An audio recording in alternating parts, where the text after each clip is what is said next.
વિદ્યાર્થી મિત્રો, તમે પેન્ટેડ એપ્લિકેશન ડાઉનલોડ કરી લો. અહીંયા તમને હોમ પેજ ઉપર જ વિકાસના દરેક વિષયનું તમને સોલ્યુશન્સ મળી જશે. લિંક નીચે ડિસ્ક્રિપ્શનમાં આપેલી છે. અને તમારા માટે ખાસ અમે લોન્ચ કરી રહ્યા છીએ રેપિડ રિવિઝન બેચ, જેની અંદર ગણિત, વિજ્ઞાન, સમાજ, ઇંગ્લિશ આખું રિવાઇઝ કરાવશું કે જેથી એક મહિનામાં તમને સરસ મજાનું રિઝલ્ટ ફાઇનલ એક્ઝામમાં લઈ આવો. અને સાથે માર્ચ મહિનામાં આપણે લોન્ચ કરવાનું છીએ પેપર સોલ્યુશન બેચ. તો હમણાં જ એપ્લિકેશન ડાઉનલોડ કરો. લિંક નીચે ડિસ્ક્રિપ્શનમાં છે. ચેનલ સબસ્ક્રાઇબ કરો.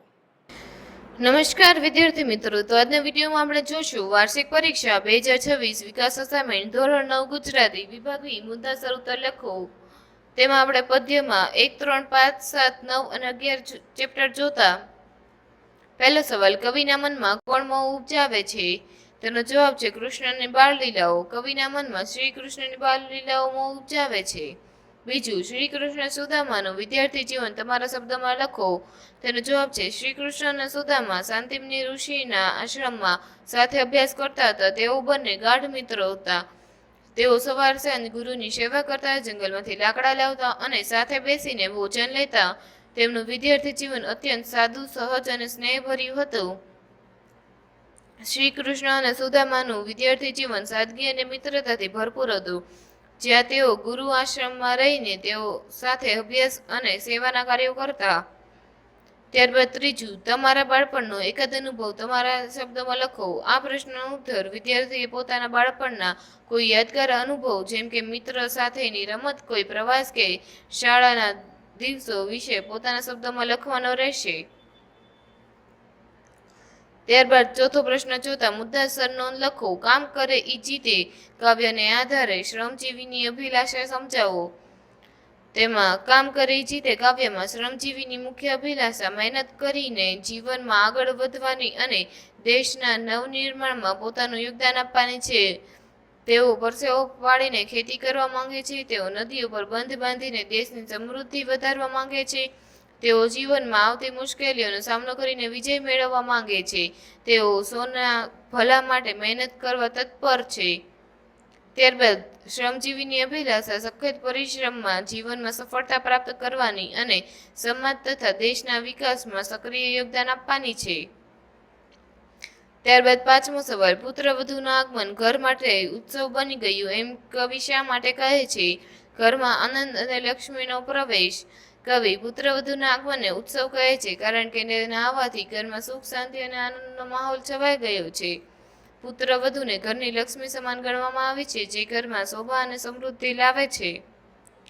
ત્યારબાદ છઠ્ઠો સવાલ, કવિ પુત્રવધુને બે કુળને ઉજાડનારી શા માટે કહે છે? તેનો જવાબ છે પિયર અને સાસરી બંનેની શોભા. કવિ પુત્રવધુને બે કુળને ઉજાડનારી કહે છે કારણ કે તે પોતાના પિયર પક્ષ અને સાસરી પક્ષ બંનેની પ્રતિષ્ઠા અને ગૌરવ વધારનાર છે. તે બંને પરિવારોને જોડે છે અને સુખી કરે છે. ત્યારબાદ સાતમો સવાલ, મરજીવિયાની સફળતા પાછળનું રહસ્ય તમારા શબ્દોમાં જણાવો. મરજીવિયાની સફળતા પાછળનું રહસ્ય તેમની અડગ હિંમત, સાહસ અને ધ્યેય પ્રત્યેની સમર્પણ ભાવના છે. તેમાં તેઓ સમૃદ્ધના ઊંડાણથી ડરતા નથી. તેઓ મોતી મેળવવા નિશ્ચય સાથે સમુદ્રમાં ઝંપલાવે છે. તેમની પાસે આત્મવિશ્વાસ અને સખત મહેનત કરવાની તૈયારી છે. તેમજ મરજીવિયાની સફળતા પાછળનું રહસ્ય તેમની અતૂટ હિંમત, અડગ મનોબળ અને પોતાના લક્ષ્યને પ્રાપ્ત કરવા માટે કોઈ પણ જોખમ ઉઠાવવાની તૈયારી છે. ત્યારબાદ આપણે પદ્ય 19 જોતા પહેલો સવાલ, માતા પિતા અને દીકરીના લાગણીભર્યા સંબંધો એકોક્તિ દ્વારા વ્યક્ત થાય છે. આ વિધાનને પપ્પા હવે ફોન મૂકું ગીત દ્વારા સમજાવો. આ વિધાન ગીત દ્વારા સ્પષ્ટ થાય છે. આ ગીતમાં દીકરી તેના પિતા સાથે ફોન પર વાત કરી રહી છે. તે પિતાના પપ્પા કહીને સંબોધે છે, જે આત્મીયતા દર્શાવે છે. તે પિતાને પૂછે છે કે શું હવે ફોન મૂકી શકે છે, પણ વારંવાર પૂછવા છતાં ફોન મૂકી શકતી નથી કારણ કે તેને હજી વાતો કરવી છે. આ સંવાદો માતા પિતા અને દીકરી વચ્ચેના સ્નેહને અને લાગણીભર્યા સંબંધોને સુંદર રીતે વ્યક્ત કરે છે. દીકરીની ફોન ન મૂકવાની અનિચ્છા તેમની વચ્ચેના ગાઢ સંબંધો દર્શાવે છે.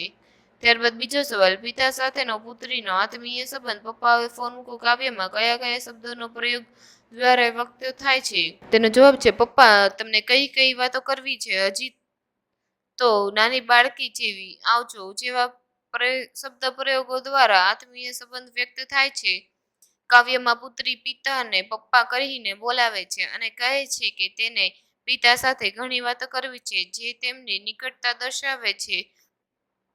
તે પોતાના હજી પણ નાની બાળકી માને છે, જે પિતા પ્રત્યેના તેમના નિર્દોષ અને સ્નેહપૂર્ણ ભાવને ઉજાગર કરે છે.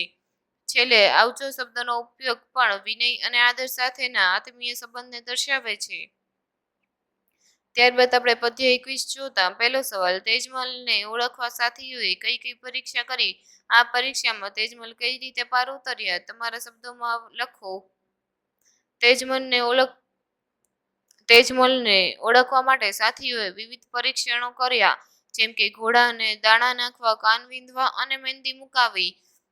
તેજમલ દરેક પરીક્ષામાં યુક્તિપૂર્ણ સફળ થઈ. તેજમલ પુરુષના વેશમાં હોવાથી સાથીઓને શંકા ગઈ. તેમણે તેજમલની સ્ત્રી સહજ લાક્ષણિકતાઓને જાણવા માટે આયોજન કર્યું. પ્રથમ તેમણે ઘોડાને દાણા નાખવાનું કહ્યું. પુરુષો ઘોડાને આખા દાણા નાખે છે, જ્યારે તેજમલ દાણા ઝાટકી એટલે સાફ કરીને નાખ્યા, જે સ્ત્રી સહજ વર્તન હતું. બીજું તેમણે કાન વિંધાવવાનું કહ્યું. તેજમલે સોનીને કહ્યું કે તેના પિતાને પૂછ્યા વગર કાન ન વિંધે, જે સ્ત્રીની શરમ અને સંસ્કાર દર્શાવે છે. ત્યારબાદ ત્રીજું તેમણે મહેંદી મૂકવાનું કહ્યું. તેજમલે મહેંદીને હથેળીમાં નહીં, પરંતુ માત્ર આંગળીઓના ટેરવા મૂકી, જે સ્ત્રીના શણગાર પ્રત્યે અજાણતા દર્શાવે છે. આ તમામ યુક્તિઓ દ્વારા તેજમલ પોતાની ઓળખ છુપાવવામાં સફળ થઈ.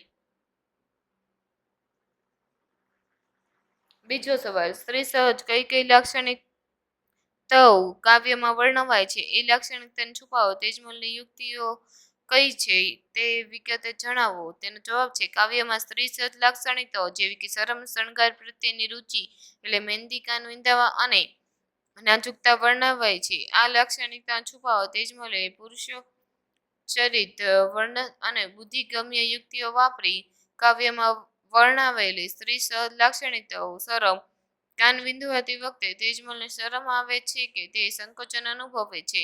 શણગાર, સ્ત્રીઓને મહેંદી અને ઘરેણાં પહેરવાનો શોખ હોય છે. ત્યારબાદ ત્રીજું નાજુકતા, સ્ત્રીઓએ સામાન્ય રીતે ભારકામો કે પુરુષો જેવા વર્તનથી દૂર રહે છે.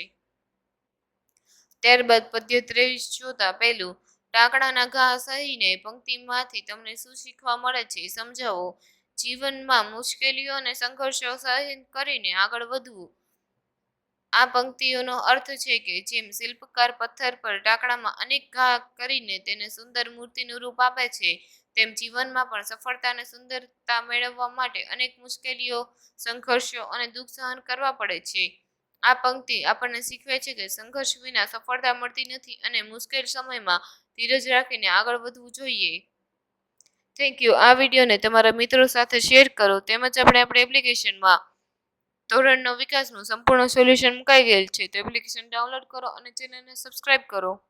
વિદ્યાર્થી મિત્રો, તમે પેન્ટેડ એપ્લિકેશન ડાઉનલોડ કરી લો. અહીંયા તમને હોમ પેજ ઉપર જ વિકાસના દરેક વિષયનું તમને સોલ્યુશન્સ મળી જશે. લિંક નીચે ડિસ્ક્રિપ્શનમાં આપેલી છે. અને તમારા માટે ખાસ અમે લોન્ચ કરી રહ્યા છીએ રેપિડ રિવિઝન બેચ, જેની અંદર ગણિત, વિજ્ઞાન, સમાજ, ઇંગ્લિશ આખું રિવાઇઝ કરાવશું કે જેથી એક મહિનામાં તમે સરસ મજાનું રિઝલ્ટ ફાઇનલ એક્ઝામમાં લઈ આવો. અને સાથે માર્ચ મહિનામાં આપણે લોન્ચ કરવાની છીએ પેપર સોલ્યુશન બેચ. તો હમણાં જ એપ્લિકેશન ડાઉનલોડ કરો. લિંક નીચે ડિસ્ક્રિપ્શનમાં છે. ચેનલ સબસ્ક્રાઇબ કરો.